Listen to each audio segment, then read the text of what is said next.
नमस्ते फ्रेंड्स, कैसे हैं आप सभी। आशा करती हूँ कि बढ़िया होंगे। देखिए, बहुत सारे कमेंट्स आ रखे थे कि दीदी फुल डे रूटीन शेयर करिए कि आप सुबह 5:30 से लेके रात तक कैसे मैनेज करती है, बिना किसी मदद के काम कैसे करती हैं, तो हम लोगों को थोड़ा आइडिया होगा। तो चलिए फिर फुल डे तो नहीं, हाफ डे रूटीन मैं आपके साथ शेयर कर रही हूँ, क्योंकि फुल डे रूटीन में ना वीडियो बहुत लेंथी हो जाता है। घंटे भर का वीडियो बनेगा, फिर आप लोग दिखेंगे नहीं। लेकिन हाँ, अगर आप चाहते हैं कि मैं फुल डे रूटीन शेयर करूँ तो कमेंट करके ज़रूर बताना, मैं 100% शेयर करूँगी। एनीवे, सुबह उठ के सबसे पहले मैं लगाती हूँ मेरे घर में झाड़ू। तो मेरे घर में दिन की शुरुआत ऐसे ही होती है, चाहे छुट्टी हो चाहे वर्किंग हो, कुछ भी हो, सबसे पहले झाड़ू ही लगेगा। फिर नहा धोकर मैं पहुँचूँगी किचन में। और मेरे हस्बैंड ने चावल भिगो के रख दिए थे। मैंने हस्बैंड को बोला था कि आप 2 कटोरी राइस भिगो के रख दीजिएगा। तो 2 कटोरी चावल में 4 कटोरी पानी डालकर उन्होंने रख दिया था 10 मिनट्स के लिए। और मैंने यहाँ आके कुकर को गैस के ऊपर रख दिया है। इसमें 1 सीटी में दे दूँगी। तो जब हम भिगोकर चावल बनाते हैं ना, जल्दी बनते हैं। तो 2 कटोरी चावल में ना अगर आप 3.5 कटोरी पानी भी डालेंगे तो भी आपके राइस एकदम परफेक्ट बनेंगे। तो मेरे हस्बैंड ने लगभग 4 कटोरी के करीब पानी डाला था, तो उसमें भी कोई दिक्कत नहीं है, राइस अच्छे बन जाते हैं। तो 1 सीटी लगा दी है, मैं लग जाएगी। और जब तक मैं सब्ज़ी कट कर लूँगी। सबसे पहले मैं बनाती हूँ बच्चों का टिफ़िन, क्योंकि बच्चे स्कूल जाएंगे। और आज हाफ डे रूटीन में शेयर कर रही हूँ, किस तरीके से मैं मैनेज करती हूँ अपने घर के काम, ये सब मैं आपके साथ शेयर कर रही हूँ। एनीवेज़, आप मुझे कहाँ से देख रहे हैं, आपका नाम क्या है, कमेंट सेक्शन में लिख के बताना। तो मैं यहाँ पर सबसे पहले कुछ सब्जियाँ छील रही हूँ। और आप चाहे तो ये जो सब्जियां हैं ना, आप इन्हें रात में भी काट के रख सकते हैं, तो आपका समय बच जाएगा। अब चूँकि हस्बैंड को भी ऑफिस जाना है, तो मैं ये तुअर दाल भिगो के रख दूँगी। और ये तैयारी मैं अब ऐसी कर रही हूँ दाल की कि लंच में भी काम आ जाए। तो मेरी आइडियाज़ कुछ ऐसे ही होते हैं, मेरी कुछ प्लानिंग ऐसी होती है कि भाई बच्चे भी स्कूल से आके खा लें। अब देखिए, बच्चों के लिए जो मैं बना रही हूँ ना, ये अलग है, और जो हस्बैंड के लिए बनेगा वो अलग है। तो समहाउ जब बच्चे लंच करेंगे उनके लिए तो वो एकदम अलग ही होगा। तो दे विल इन्जॉय। सेम चीज़ आप उन्हें लंच में दे देंगे तो वो फिर मूवी बना देंगे कि सुबह भी यही खाया था, लंच में भी यही मिल रहा है। तो कोशिश ये करें कि भाई उन्हें लंच में आप कुछ और दें टिफ़िन में, और जब वो घर आए तो उन्हें कुछ और खाने को मिले। और आप देख रहे हैं दूसरी तरफ मेरे हस्बैंड बच्चों के टिफ़िन तैयार कर रहे हैं, लाइक फ्रूट्स वगैरह कट कर रहे हैं। तो चाकू 2-2 चल रहे हैं फ़िलहाल, एक मेरा एक उनका। तो मैंने यहाँ पर काटी है शिमला मिर्च और गाजर, और इसमें आप पत्ता गोभी कट कर सकते हैं, प्याज काट सकते हैं, फ्रेंच बीन्स काट सकते हैं। तो मेरे पास 2 ही सब्जियाँ थी, पत्ता गोभी भी नहीं था। प्लस बहुत सारे कमेंट्स भी आ रखे थे कि दीदी बारिश में पत्ता गोभी मत खाइएगा, और वैसे भी मुझे थायराइड है, डॉक्टर ने भी बंद किया हुआ है पत्ता गोभी। पर हाँ, फिर भी मैं कभी कभी इस्तेमाल करती हूँ। आज मेरे पास नहीं था, आपके पास हो तो पत्ता गोभी और बीन्स और ये प्याज वगैरह आप ऐड कर सकते हैं। मीनवाइल मैंने गैस के ऊपर एक कढ़ाई रख दी थी, इसमें मैंने थोड़ा सरसों का तेल डाला। अच्छे से गर्म करेंगे तेल को, फिर ये कटी हुई सब्जी इसमें ऐड कर देंगे। और मेक श्योर सारी सब्जी एक समान काटिएगा, तो फिर आपकी सब्जी जल्दी पकेगी और जो रेसिपी आप बना रहे हैं वो दिखने में भी अच्छी लगेगी। तो गैस के ऊपर कढ़ाई रख के तेल को अच्छे से गर्म करना है पहले, फिर ये सब्जियां ऐड कर देंगे और इन्हें हाई फ्लेम पर तकरीबन 2 मिनट के लिए भून लेंगे। हाई फ्लेम पर भूनना है इन्हें। अब बच्चे क्या है ना, रोज़ रोज़ आप उन्हें टिफ़िन में रोटी सब्जी दे दो ना, तो वो बोर हो जाते हैं और ये भी कहने लग जाते हैं कि मम्मा थोड़ा अलग सा टिफ़िन बनाओ। बच्चों को ऐसी चीज़ें पसंद भी आती है जो मैं आज बनाने जा रही हूँ, जैसे फ्राइड राइस हुआ, शेज़वान राइस हुए, या फिर चाउमीन हुआ। इस तरह का खाना बच्चे ना बड़े चाव से खाते हैं। प्लस आपको बिल्कुल भी पुश नहीं करना पड़ेगा उनको खाने के लिए, अपने से ही खाएंगे वो। 2 टेबल स्पून इसमें डालेंगे रेगुलर टमाटो सॉस जो होता है वो, 1 table spoon dark soya sauce, 1 table spoon green chilli sauce. आप चाहे तो 1 table spoon Schezwan sauce add कर सकते हैं। मैंने नहीं डाला है क्योंकि फिर ये रेसिपी ज़्यादा तीखी हो जाती है। प्लस उसमें लहसुन अदरक भी होता है, तो मैंने अवॉइड किया है। अब 1 सैशे मैंने डाल दिया है ये हक्का नूडल्स मसाला। इसमें भी लहसुन होता है, लेकिन फिर भी मैंने ये डाल दिया कि चलो अब क्या करेंगे, बच्चे हैं मानते नहीं हैं, शिकायत करने लग जाते हैं कि फ्लेवर अच्छे नहीं आ रहे। तो मैंने 1 पैकेट डाल दिया है। अब मैंने घर में तो मैं प्याज वगैरह इस्तेमाल नहीं कर रही हूँ, पर ये जैसे ये वाला मसाला मैंने अभी आज ही डाला है, इसे भी मैंने अब तक इस्तेमाल ही नहीं किया था। लेकिन बच्चे जिद कर रहे थे तो आई थॉट कि चलो डाल दो। मैंने थोड़ी ना घर में प्याज वगैरह काटा है, तो फिर मैंने 1 सैशे वो डाल दिया और सब्जी को पकने के लिए छोड़ दिया। मसाला बेसिकली 30 सेकेंड हमें पकाना है अभी। और ये राइस देखिए, 1 सीटी के बाद आप ढक्कन खोलेंगे तो बिल्कुल ऐसे खिले खिले मिलेंगे आपको। तो नीचे से स्पून डालकर ऊपर की तरफ फ्लफ़ करिएगा इन्हें। कभी भी ऐसे जल्दी जल्दी चावल को नहीं मिक्स करते हैं, नहीं तो राइस टूट जाएंगे। बड़े प्यार से नीचे से ऊपर की तरफ हल्का हल्का फ्लफ़ करेंगे तो एकदम खिले खिले राइस बनेंगे, और थोड़ा हवा सा लगाइएगा ना तो एकदम खिल जाएंगे आपके चावल। फिर मैंने ये कल कोन उबाल लिए थे तो ये भी मैंने काट कर डाल दिया है। आप चाहे तो फ्रोजन कोन जो होती है वो एज इट इज़ इसमें डाल सकते हैं। मेरे पास उबला हुआ था तो आई थॉट कि चलो इनको काट के डाल दिया जाए, इससे फ्लेवर अच्छा आता है, बच्चों को पसंद भी आती है, प्लस काफ़ी हेल्दी भी ये होता है। तो मैंने ये भी इसमें ऐड कर दिया। बच्चे एंजॉय करेंगे, बच्चों को, मेरे बच्चों को स्पेशली ऐसी चीज़ें बड़ी पसंद आती है। पराठे सब्जी के लिए तो मुझे कहना भी पड़ता है, लेकिन ये चीज़ें तो वो अपने आप ही आके किचन में निकाल के खा लेते हैं। वो भी कई बार तो उनके झगड़े भी हो जाते हैं कि मेरे को कम मिला, उसको ज़्यादा मिला, इस तरीके से। तो फिर कोशिश मैं ये करती हूँ कि चलो भाई उनकी पसंद का बनाया जाए, प्लस इसमें सब्जियाँ भी तो हैं और हम इसे घर में बना रहे हैं, फ्रेश बना रहे हैं। तो बस अब ये उबले हुए चावल मैंने आधे इसमें डाल दिए। अब चावल भी मैंने इस हिसाब से बनाए हैं कि हस्बैंड के टिफ़िन का काम चल जाए, बच्चों का लंच बन जाए, प्लस जब वो स्कूल से आए वो तब भी खा ले। इतनी क्वांटिटी मैंने चावल की बना ली है। अब मुझे पता है कि कुछ कमेंट्स आएंगे कि इतने कम चावल में आपका पूरा परिवार कैसे खा लेता है। तो भाई मेरे परिवार में लोगों की डाइट इतनी ही है, हम कम ही खाते हैं, और उसके हिसाब से मैंने राइस बनाया है। लास्ट में मैंने इसमें डाला 1 टेबल स्पून विनेगर, हल्की सी खटास के लिए। आपके पास नहीं है तो नींबू का रस ऐड कर सकते हैं, और नमक उस मसाले में होता है, फिर भी टेस्ट कर लीजिएगा, अगर कम लगे तो नमक ऐड कर दीजिएगा। और काली मिर्ची वगैरह भी आप डाल सकते हैं, मैंने नहीं डाला है क्योंकि बच्चों को सर्दी खांसी वैसी हो रही है तो तीखा उनको वैसे ही लगेगा, तो फिर मैंने अवॉइड किया है।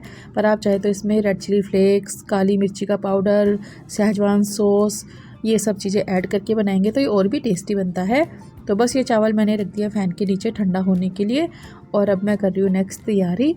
अब मैं उनका पहले तो टिफ़िन पैक करूँगी, और खाने के लिए अब जैसे एक कमेंट आया था कि दीदी ब्रेकफास्ट में क्या खाते हैं आपके बच्चे।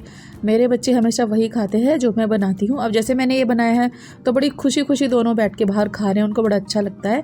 पराठा सब्जी बनाती हूँ तो वो वही खाते हैं। कोई भी स्पेशल चीज़ मैं उनके लिए ब्रेकफास्ट में नहीं बनाती, लाइक दूध बना दिया, दूध तो बिल्कुल भी नहीं पियेंगे, कॉर्नफ्लेक्स भी नहीं खाएंगे, चोकोस भी नहीं खाएंगे, कुछ भी नहीं खाएंगे।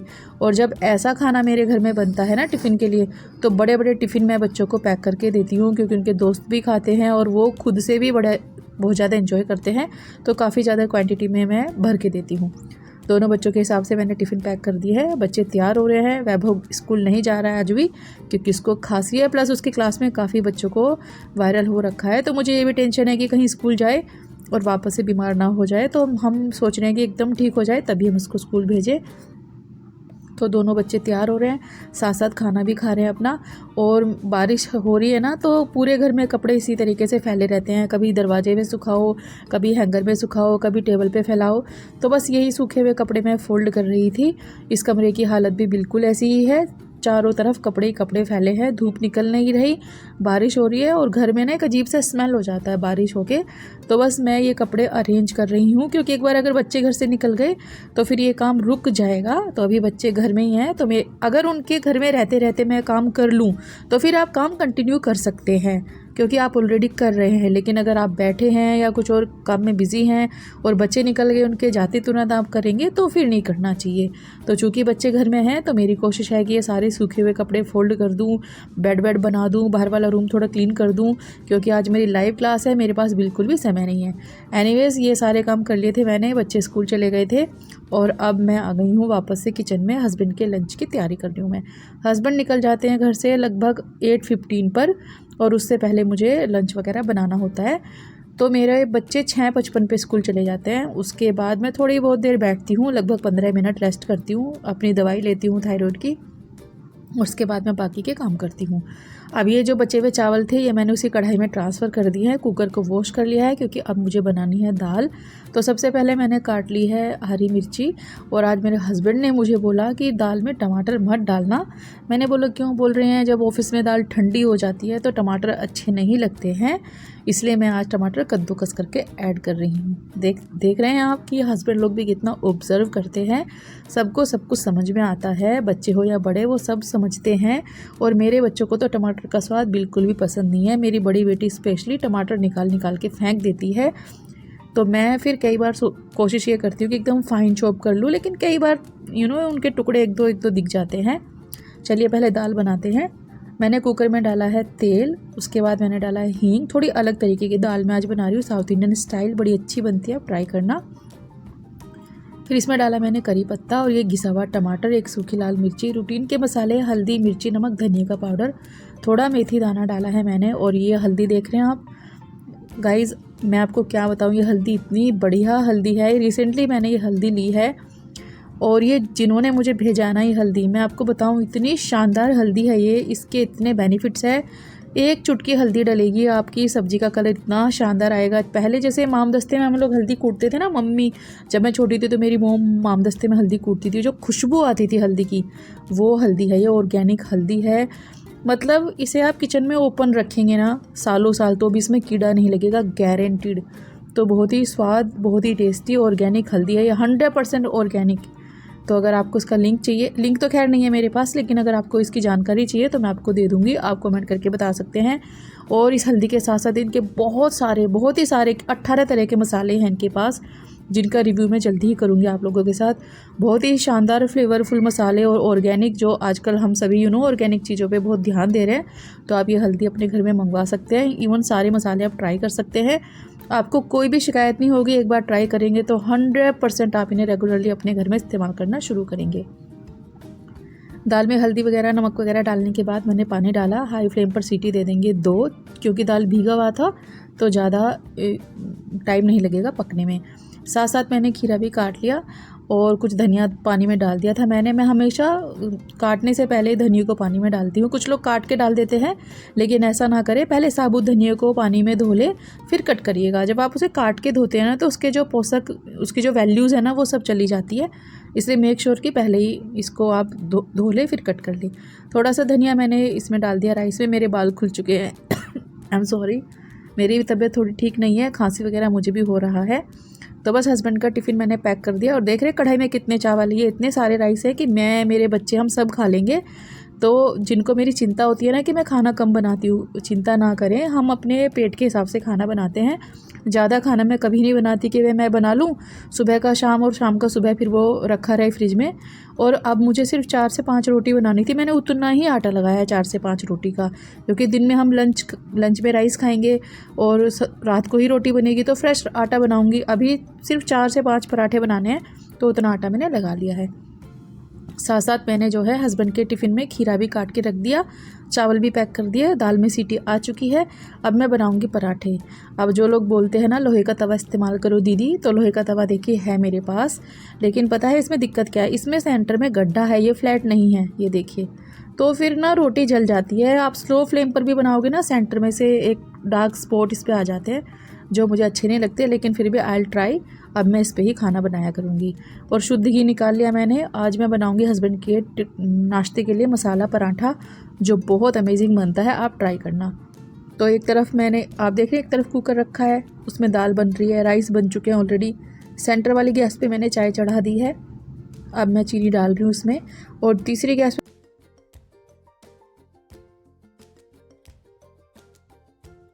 डाल देंगे चाय में। बिना अदरक की चाय मेरे घर में कभी नहीं बनती। आप लोग मुझे कमेंट करके बताना कि जो ये खीरा मैंने काटा था, जैसे मैं खीरा कभी भी घिस के नहीं काटती, तो आप मुझे को ये बताना कि क्या ऐसा होता है कि घिसने से खीरे का कड़वापन निकल जाता है। मुझे नहीं लगता, जो खीरा कड़वा है वो कड़वा ही रहेगा, घिसने से उसकी कड़वाहट बाहर नहीं आ जाती। This is my personal observation. तो आप मुझे कमेंट करके बताना क्या ऐसा होता है कि जब हम खीरे को घिसते हैं तो कड़वापन बाहर निकल जाता है। एनीवेज, चलिए मसाला पराठा बनाने के लिए मसाला बनाते हैं। जिसे मैंने लिया धनिया पाउडर, गरम मसाला, जीरा पाउडर, साबुत जीरा, थोड़ी सी कलौंजी, थोड़ी सी अजवाइन, हींग और नमक और काला नमक, चाट मसाला। ये सारे मसाले एक साथ मिला लीजिएगा और फिर रोटी को बेल लेंगे जैसे हम बेलते हैं। अब लोहे का तवा है भैया, ये इस पर रोटी चिपकेगी। काफ़ी दिनों बाद इस्तेमाल कर रही हूँ, तो पहले मैंने इस पर लगा लिया थोड़ा सा घी और पहली रोटी बनेगी गाय की। चाय में दूध डाल दिया गया है। और ये बाकी के काम जो आप देखते हैं ना इधर उधर फैले रहते हैं, लाइक मेरा पतीला रखा है दूध का, या फिर ये मेरे मग्स रखे हैं, मेरे हस्बैंड साइड में सब सिक्योर करते रहते हैं, साथ साथ सारी चीज़ें रखते रहते हैं। फ़िलहाल हस्बैंड पूजा पाठ कर रहे हैं। तो ये देखिए, आपको क्या करना है, सिंपली रोटी बेलनी है, उस पर लगाना है पहले घी, फिर रखना है सूखा मसाला, ये अच्छे से रखिएगा, और फिर खूब सारा धनिया या फिर कसूरी मेथी डालकर इसे बेल लीजिएगा। मैं इसे ट्रायंगल बनाने की कोशिश कर रही हूँ, लेकिन मुझसे ट्रायंगल पराठे कभी नहीं बनते और मैं अगेन फेल हो गई हूँ ट्रायंगल पराठा बनाने में। बट कोई बात नहीं, गोल हो या ट्रायंगल हो या स्क्वायर हो, टेस्ट तो सेम ही आता है। दरअसल दिल्ली में ना मेरी मम्मी के घर में जहाँ से मैं हूँ, कभी भी ट्रायंगल पराठा बनता ही नहीं है। हमारे यहाँ हमेशा गोल पराठे बनते हैं। लेकिन जब मैं शादी करके फ़ौज में आई ना, तो मैंने देखा कि मेरे दोस्त जो है ट्रायंगल पराठा बहुत बनाते हैं और मुझे नहीं आता था ट्रायंगल पराठा बनाना। कभी कभी मैं कोशिश करती हूँ, लेकिन आज भी मेरी प्रैक्टिस जारी है। कोशिश करते रहेंगे, ट्रायंगल पराठा बन जाएगा। हालांकि it's not a big deal, बन जाएगा, पर मैं कोशिश ही नहीं करती क्योंकि मेरे दिमाग में ये चलता है गोल हो या ट्रायंगल हो, टेस्ट तो सेम ही है, क्या फ़र्क पड़ता है। तो कभी कभी स्टाइल मारने के लिए मैं कोशिश पूरी करती हूँ। चलो बन जाएगा। तो चाय बन चुकी है, दाल में 2 सीटी आ चुकी है, ढक्कन खोला मैंने, दाल एकदम परफेक्ट, बहुत ही शानदार, बहुत ही टेस्टी, खुशबू इतनी बढ़िया आ रही है। आप ट्राई करना इस दाल को। हल्का सा, बिल्कुल हल्का सा गुड़ भी डाल सकते हैं तो और भी स्वाद बनेगी। मेरे हस्बैंड को नहीं पसंद आता है मीठा इसमें, तो मैंने नहीं डाला, लेकिन माइनर सा बिल्कुल 1 टीस्पून के करीब गुड़ डालेंगे ना तो और भी गजब का स्वाद आएगा इसका। मैंने चाय छान ली है और हस्बैंड का नाश्ता मैंने दे दिया है। अब वो यहीं पे हैं तो मैंने उन्हें दे दिया, वो खा लेंगे। और मैंने वैभव का पराठा भी बना दिया है कि वैभव भी घर में है। और ये दाल अब मैं आपको खोल के दिखाती हूँ। ये देखिए गाइस, एकदम परफेक्ट दाल है। इससे ज़्यादा इसे गाढ़ा नहीं करना है, नहीं तो ये ठंडा होके और गाढ़ा हो जाएगा। ये एकदम परफेक्ट है। अभी आपको पतला लग रहा होगा, लेकिन एकदम बेस्ट है ये। तो बस दाल भी डाल दिया मैंने टिफ़िन में, ऊपर से थोड़ा सा घी, थोड़ा सा धनिया और दाल भी रख दिया मैंने टिफ़िन के लिए। और ये देखिए मसाला पराठा, ये मेरा पराठा है जो मैं अब खाने वाली हूँ ब्रेकफास्ट में, क्योंकि भैया full day routine, half day routine share करना है ना। अब तो खाते क्या है वो भी तो दिखाना पड़ेगा ना, नहीं तो फिर कमेंट्स आ जाते हैं कि आप क्या पूरा दिन भूखी रहती हो। तो भूखी नहीं रहती हूँ मैं, हमेशा हस्बैंड के साथ 1 कप चाय पीती हूँ। यूजुअली मेरा जो नाश्ता होता है वो 1 कप चाय होता है, साथ में कोई कुकीज़ मैं ले लेती हूँ। पराठा वगैरह जनरली मैं नहीं खाती हूँ, लेकिन भाई आज स्पेशल वीडियो बन रहा है तो स्पेशल पराठा खाना भी पड़ेगा। तो एकदम छोटी सी रोटी, मल्लो बोलते हैं हमारे यहाँ। तो जो यूपी वाले लोग हैं उन्हें पता होगा किसको मल्लो बोलते हैं। जब मैं छोटी थी तो ऐसे बोलते थे, मम्मा एक मल्लो ज़रूर बना देना। तो बस ये मल्लो मैंने बनाई थी। और बच्चे, हस्बैंड सब स्कूल चले गए। अब मैं घर में हूँ अकेली और वैभव है। और उसके बाद देखिए मैं कैसे काम करती हूँ। सबसे पहले मैं अपना ये बाहर वाला रूम क्लीन करती हूँ। हस्बैंड के जाने के 15 मिनट के बाद ये सारी क्लीनशिप शुरू हो जाती है। ये टेबल क्लीन होगा क्योंकि चाय वगैरह गिर जाता है इस पर जब पीते हैं, और जो भी कपड़े वगैरह पड़े होते हैं वो सब हटाऊँगी मैं। अब चूँकि मुझे पोछा लगाना है तो मैंने सारी चीज़ें उठाकर ऊपर रख दी है, वेइंग स्केल भी रख दिया है। तो ये बाहर वाला रूम क्लीन कर दिया मैंने। ऐसा इसमें ज़्यादा कुछ नहीं होता क्योंकि सुबह में मैं सारी सफाई कर लेती हूँ, मेन सारा सामान हटा देती हूँ। अभी आ गया है मेरे बच्चों वाला कमरा जो स्टोर रूम बना हुआ है। मैंने बताया ना आपको, बारिश है तो कपड़े फैले रहते हैं, घर में सुखाने की ऐसा कोई जगह नहीं है, तो फिर ऐसे ही बेड पे ही कपड़े डालने पड़ते हैं। कभी कर्टेन के ऊपर डालो, हैंगर में लगा कर। तो बस अब ये कमरा मैं क्लीन करूँगी। और ये कमरा अभी बहुत क्लीन है, 2-2:30 बजे तक ये सुपर क्लीन रहेगा, बिल्कुल अरेंज रहेगा। लेकिन जैसे ही बच्चे घर में आएंगे, ओ गॉड, ऐसा हो जाता है ये कमरा जैसे कि भैया सालों साल से इसकी सफाई ना हुई हो। बट ठीक है यार, चलता है, बच्चे हैं, गंदा तो करेंगे ही। जब घर में 2 ही कमरे हो तो बच्चे जाएंगे भी कहाँ, और उनको स्टडीज़ करने होते हैं। यहाँ पर बैठते हैं, अपनी ड्राइंग्स, पेंटिंग्स, अपनी पढ़ाई, अपना खेलना कूदना सब वो यहीं करते हैं। तो मैंने बेडशीट बदल दी, और मैं बेडशीट ना हफ्ते में 2 बार चेंज करती हूँ। हालांकि इस कमरे में कोई सोता नहीं है, लेकिन फिर भी जैसे बच्चे आते हैं, बैठते हैं, खेलते हैं तो गंदी तो हो ही जाती है।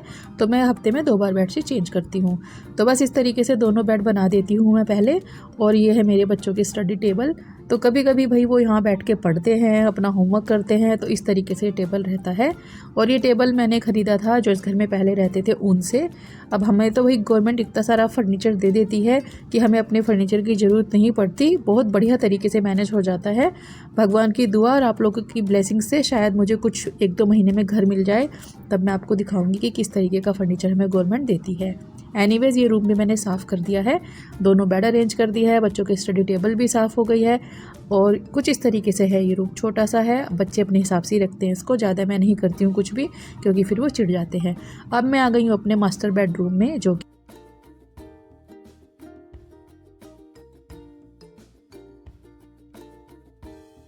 सोना, उठना, बैठना मैक्सिमम टाइम इस कमरे में ही होता है। एनीवेज मेरा बेटा यहाँ पर सोया हुआ है, वो स्कूल नहीं गया है। और कोने में जो आप देख रहे हैं वो कपड़े होते हैं जो बच्चों को स्कूल में लगते हैं। तो प्रेस करने के लिए अलमारी उन्हें ख़राब ना करनी पड़े, लाइक अलमारी में सामान ढूंढने में उनका समय वेस्ट ना हो, इसलिए मैं सारे कपड़े इस तरह के ऊपर ही फोल्ड करके रखती हूँ।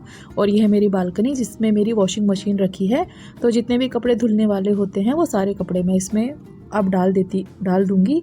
तो मेरा रूटीन मैं आपके साथ बेसिकली शेयर कर रही हूँ कि मैं काम किस तरीके से करती हूँ। और ये जो कपड़े यहाँ पर सूखे हैं इसमें से मैं चेक कर लूँगी कि कितने कपड़े सूखे हैं, जो सूखे हैं उन्हें हटा दूँगी और जो गीले हैं उनको पलट के दोबारा सुखा दूँगी। अब जो मशीन है वो मैं इस टाइम पर नहीं लगाती हूँ क्योंकि कपड़े कम होते हैं, बारिश का महीना है, बारिश हो रही है, मशीन तो 100% लगेगा ही। तो फिर मैं कोशिश ये करती हूँ कि एक साथ ही सारे काम हो जाए। जब बच्चे स्कूल से आते हैं उनके बाद मैं मशीन लगाती हूँ ताकि वो कपड़े भी साथ साथ धुल जाए। तो बस इन सारे कपड़ों को मैं पलट दूँगी। और चूँकि वैभव सोया है अभी, तो मैं इस कमरे का बेड अभी नहीं बनाऊँगी। जब वो उठ जाएगा उसके बाद मैं इस कमरे का बेड अरेंज करूँगी, फिर पोछा वगैरह लगा दूँगी। तो बस इसी तरीके से मैं करती हूँ अपनी प्लानिंग। और जो लोग मुझसे नए जुड़े हैं, जो अब ये सोच रहे होंगे कि ये लोहे के बॉक्स पे बेड क्यों बना रखा है इसने, तो उनको मैं बता दूँ, मैंने लोहे के बॉक्स पे बेड इसलिए बना रखा है क्योंकि हम फौज वाले बंदे हैं। गवर्नमेंट हमें सारा सामान देती है, कुछ दिनों की बात है, हम मैनेज कर रहे हैं। जब गवर्नमेंट सामान देगी तब हम उसके हिसाब से एडजस्ट कर लेंगे। तो एडजस्ट वाली बात है, जो फौजी है वो रिलेट करते होंगे कि मैं क्या कहना चाह रही हूँ। तो बॉक्स पे सोएं या बेड पे सोएं उससे कुछ फ़र्क नहीं पड़ता है, सब सही चल। पहले आप लोगों से एक रिक्वेस्ट करना चाहूँगी, रिक्वेस्ट नहीं, पहले कुछ आपसे पूछना चाहूँगी। देखिए आजकल ना आप लोग मेरे साथ बहुत सारी रेसिपीज़ के फ़ोटो शेयर करते हैं। जब भी मैं आपके साथ कुछ शेयर करती हूँ, लाइक मैंने अगर कुछ बनाया है, शेयर किया, तो आप लोगों ने बनाया। फॉर एग्जांपल मैंने गोलगप्पे बनाए, आपने गोलगप्पे बनाए, बहुत सारे लोगों के गोलगप्पे बहुत ही शानदार बने। सभी ने मुझे पर्सनल मैसेंजर पर मैसेज भेजे, जो उन्होंने फ़ोन नंबर लिया उन्होंने व्हाट्सएप पे भेजा। सभी को अच्छा फील कराने के लिए मैंने वो स्टोरी पर डाला, फेसबुक की स्टोरी पर। आप लोग देख रहे हैं, आपको कितना अच्छा लग रहा है ना, कितनी खुशी मिलती है। कोई तीर नहीं मारा है मैंने कि भाई मैंने बहुत बड़ा काम कर दिया है, लेकिन हाँ एक कहीं ना कहीं कुछ बहुत ही अच्छा सा फील होता है, पॉजिटिव वाइब्स आते हैं कि यार दीदी ने ऐसा किया, अच्छा लग रहा है। सेम मैं आपसे बोलना चाहूँगी कि इतनी मेहनत मैं करती हूँ आप लोगों के साथ, इतने वीडियोस बनाती हूँ, कुछ ना कुछ शेयर करती हूँ, बहुत एफर्ट लगता है।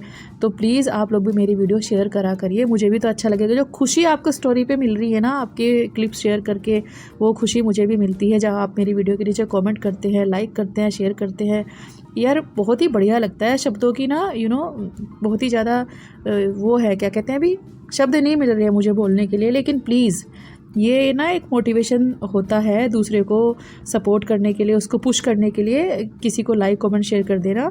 तो प्लीज़ किया कीजिए, मुझे भी बहुत अच्छा लगता है। जैसे आप लोगों को खुशी मिलती है ना स्टोरी पर अपने फ़ोटोज़ वीडियोज़ देखकर, सेम मुझे भी, मैं भी इंसान हूँ, आप ही की तरह हूँ, सेम फीलिंग्स मुझे भी होते हैं। तो प्लीज़ कंजूसी ना करें, किया